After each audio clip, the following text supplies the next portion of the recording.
Hey everyone, Happy New Year, and we want to say Happy New Year and welcome to the very first Radiotopia Presents of 2024. It's a series that we are truly excited about. It's called Shocking, Heartbreaking, Transformative. Now, this is from documentarian Jess Shane, who put out an open call on Craigslist and then worked with 4 strangers to explore the standard rules that documentarians and journalists use to tell their subject stories.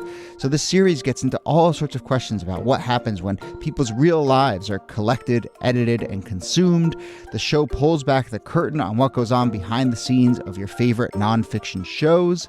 And then it turns in on itself and some really interesting twists and turns along the way in the making of the show.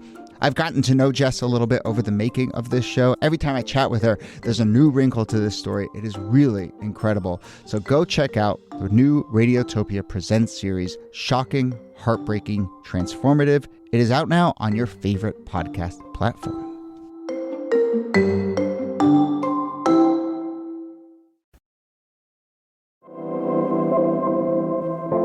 Hello and welcome to This Day in Esoteric Political History from Radiotopia. My name is Jody Avirgan.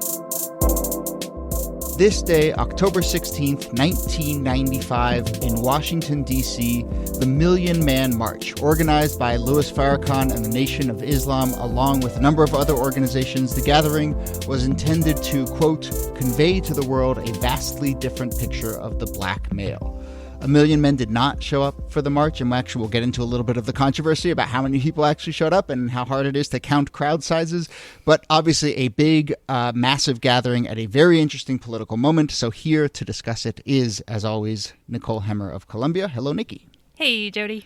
And our special guest for this episode, and will be on next episode as well, Joel Anderson of Slate. You hear him on Hang Up and Listen, their sports podcast, and he, of course, was the host of the 3rd season of Slow Burn, which was about Biggie and Tupac. Joel, thank you for doing this. We've been trying to have you on for a while, so I really appreciate you coming on. Oh, thanks for having me on. It's my pleasure. Let's paint a little bit of the cultural and political picture of the moment and then talk about the march itself. But I read that quote, Joel, to convey to the world a vastly different picture of the black male.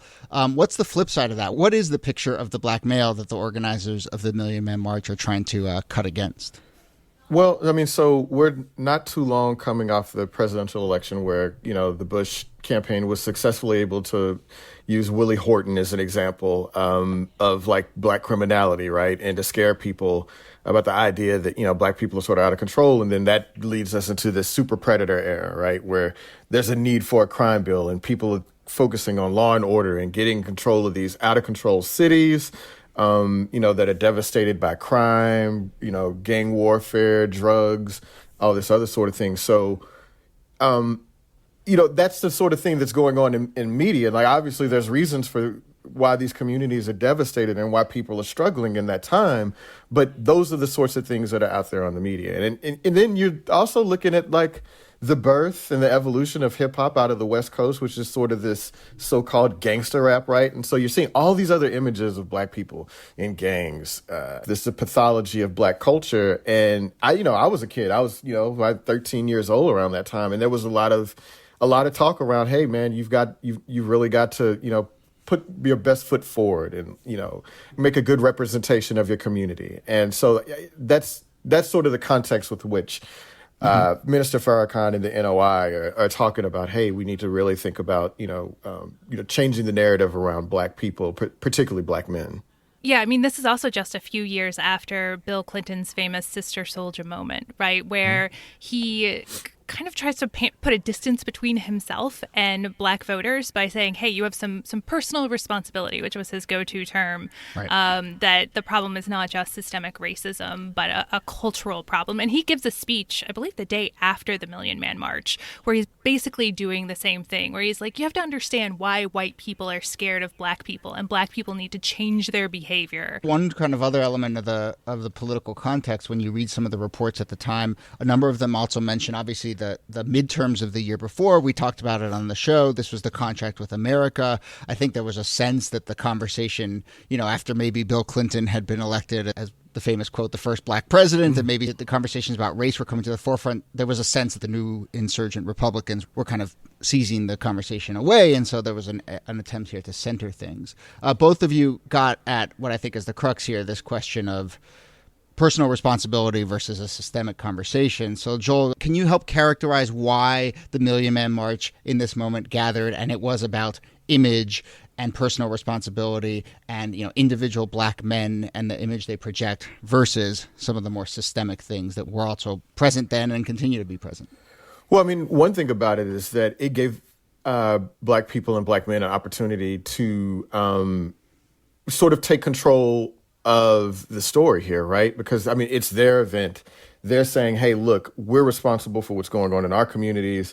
We're the ones that are ultimately the ones that have to deal with the fallout. Like whatever the systemic issues are, whatever people think, our so-called behavioral issues are, we're ultimately are the ones that have to deal with it. And, there was a lot of that back then. A lot of black people then and today still feel that, like, we are ultimately responsible for our own condition and that we have to take control. Even if we live in poor, violent communities, it's incumbent upon us to solve those issues. And so you can see the strain of that conversation coming out of the, Farrakhan and the NOI. And I mean, I would say that the NOI was like uniquely positioned to do that because they've always been active in black communities over the years. I mean, even going back to the 60s, they were working in, prisons to get people out and transition them into a different way of life afterwards. And so they had some credibility there in changing that narrative that not a lot of other people or institutions could.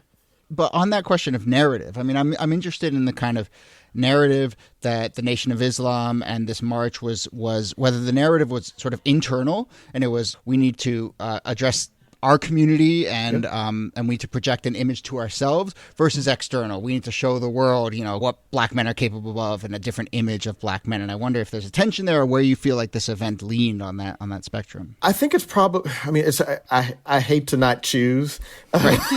Right? But I think it's both, right? Because I think, black people internalize a lot of the same messages about themselves that other people do, right? And so, there is a lot of concern. Black people use the term black on black crime.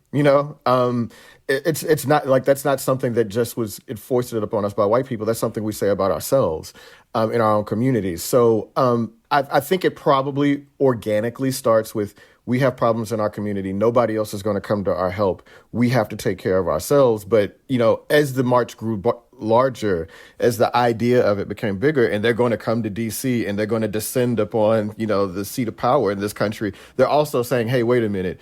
This is also a broader message about what black people can do and the ways in which we can, uplift ourselves without depending on government largesse or whatever. There's also an interesting radical strain that runs through this, because I could imagine somebody looking at this and saying, oh, this is just respectability politics. But one of the things that was organized parallel to it was the Day of Absence, which was basically a general strike saying that black people should stay home and they should focus on things like teach-ins and worship services and community rather than participating in the general economy and general communities that day. And so I think that there is that broader picture provides a better context for all of this. Yeah, and I mean it's such a good reminder that so often the big splashy event that gets noticed at the time and certainly remembered many years later, there is often a lot of hard work behind the scenes of that, but for better or worse, the splashy event obscures that.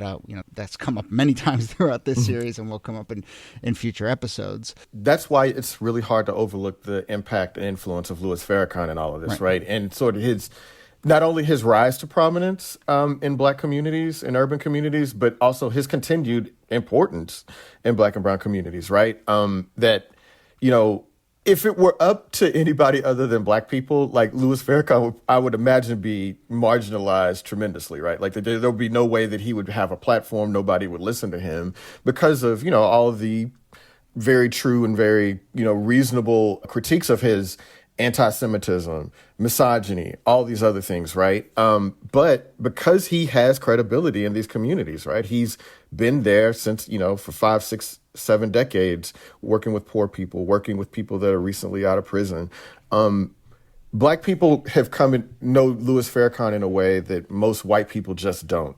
And that makes people scared because he doesn't have to go to them for credibility. His credibility comes from his standing in the community. So I could totally understand why people were afraid, to see him marshal somebody like that. I mean, it's actually funny. There's in Malcolm X, the movie, there's a scene where, they say no one man should have that much power. And I can just imagine, all these black men descending on DC and people saying the exact same thing about Louis Farrakhan. It's interesting because Louis Farrakhan looms so large in the memory of the Million Man March that I think we sometimes forget that present there, too, were people who had been active in the movement for decades as well. So people like Rosa Parks, Maya Angelou was there, Martin Luther King III was there, Jesse Jackson was there, that there were all of these people who were black leaders across the spectrum who had different levels of acceptance from white politicians and from white people, and that it was this kind of broad spectrum event in that way that I think is meaningful and often gets lost in conversations about it. Aside from Farrakhan and a lot of the criticism around this at the time, and I think even in retrospect, the criticism about this as a Million Man March and this excluding women from the movement, I think has grown and grown. I'm curious how you think that changes how we should view this, what it says about the sort of nature of movements at the time, that this was billed as directly as a male space.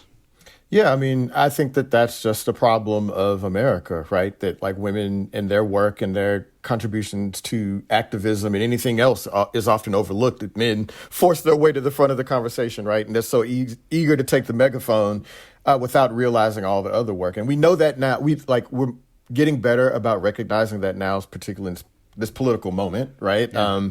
The way that black women have been, sort of the backbone of the Democratic Party or whatever. And, they lead all this other activism and community-driven stuff. But, I mean, I don't think it would go down in quite the same way today because I don't think people would accept that. But, I mean, that was, man, it's just funny to think about. That was almost that was 25 years ago. That was a long time ago.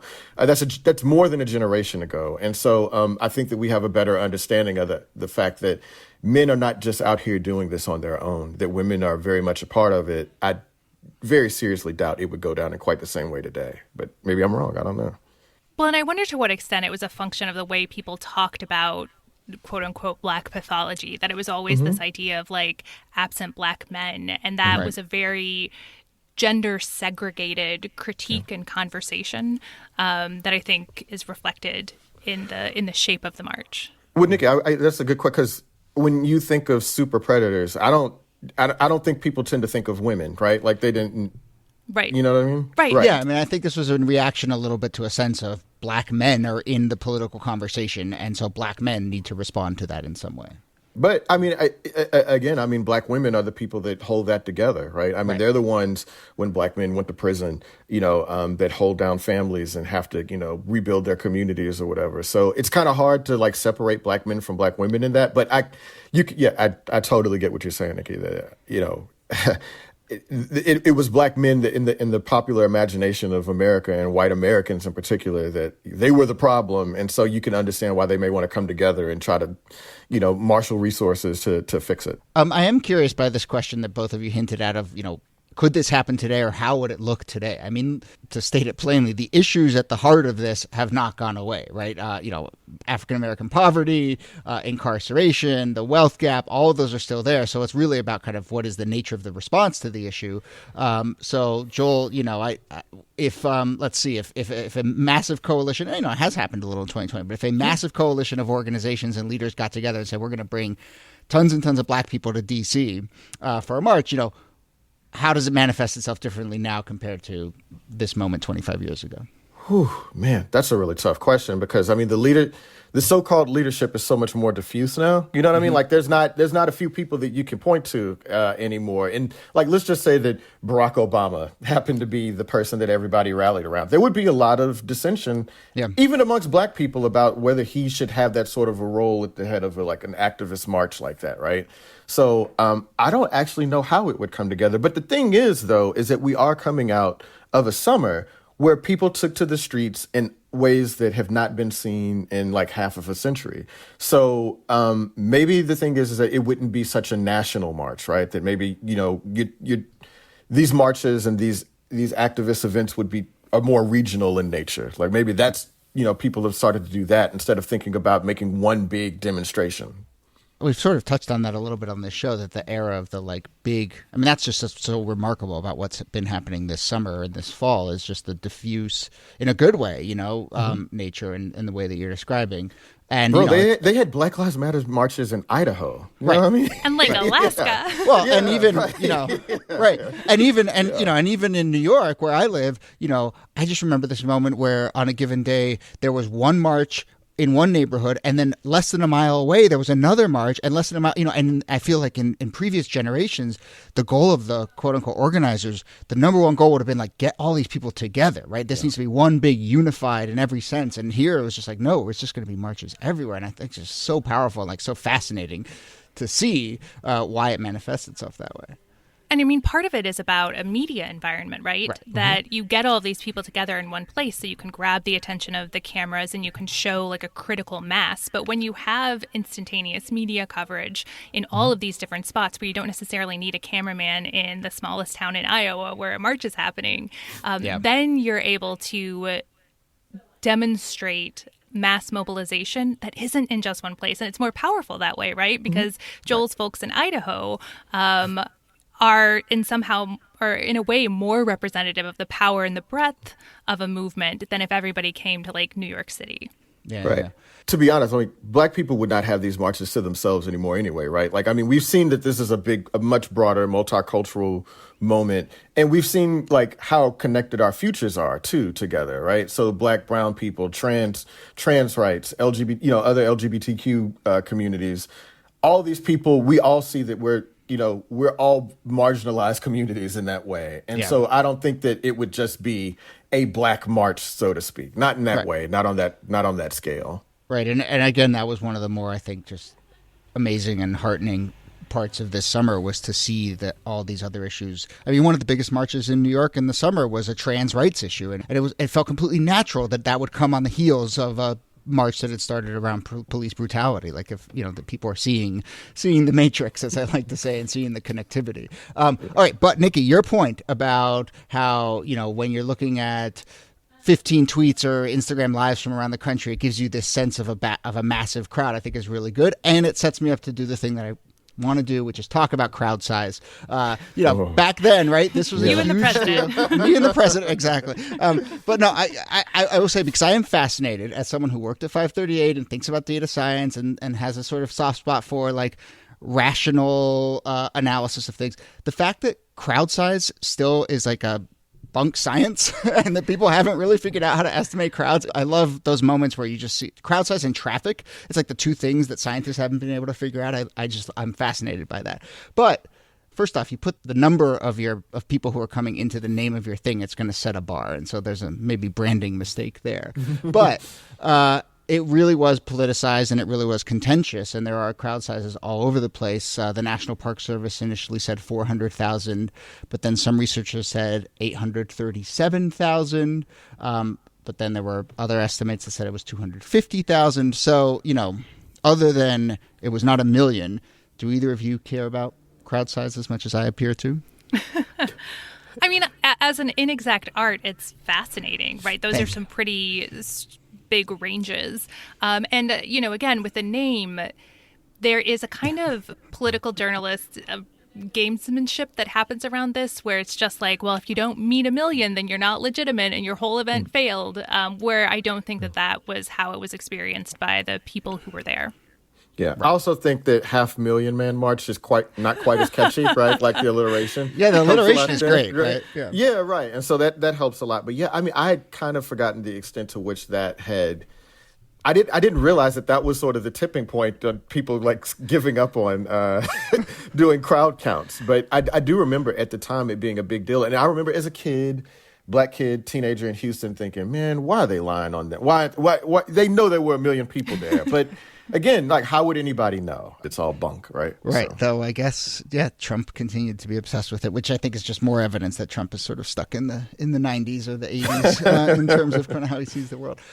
One last thing, Joel, and, I just want to circle back to something you said about kind of the state of hip hop at the moment. And I'm curious about the cultural context here. Obviously, you reported out Biggie versus Tupac. I think you started to just in that series get right up to the sort of beginning of what's known as like conscious hip hop. And I wonder kind of like what the cultural context is here, how that fits into the goals of the march and the unity that it was trying to put forward.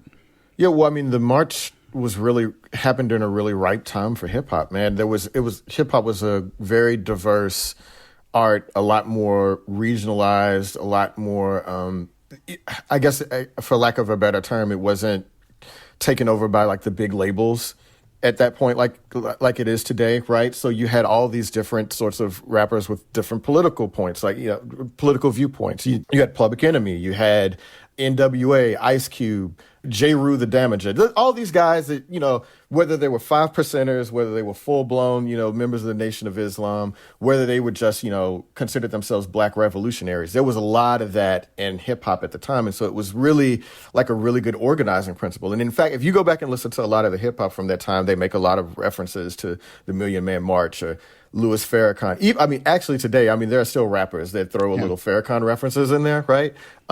Today, there's just not that, man. It's just changed, and I don't know what accounts for that. I know that there have been podcasts and articles written about like why that protest moment hasn't really been captured in the music of today. But right then, it really happened at a really rich moment. And I just remember thinking like, oh man, like this must have been what it felt like to grow up in the 60s, right. Like my parents did, and like have all this protest music and this momentum behind it. And it's just not like that anymore. And I don't know if that's a good or a bad thing, but it's just the kind of thing that you probably could never recapture again, to be honest. All right, well, we're going to leave it there. And actually, your mention of what was it like to live in the 60s is a good place to end, because Joel Anderson, you're going to be with us next episode where we are going to talk about the late 60s and some of this stuff that we were discussing. So thank you so much, Joel Anderson of Slate, for doing this, and we'll see you next episode. Oh, man, a lot of fun. Can't wait to be back. And thanks to you, Nicole Hemmer, as always. Thanks, Jody. This Day in Esoteric Political History is a proud member of the Radiotopia network from PRX. Our producer and researcher is Jacob Feldman. Our other producer is Brittany Brown. My name is Jody Avirgan. Thanks again for listening, and we'll see you soon. The real evil in America is not white flesh or black flesh. The real evil in America is the idea that undergirds the setup of the Western world. And that idea is called white supremacy.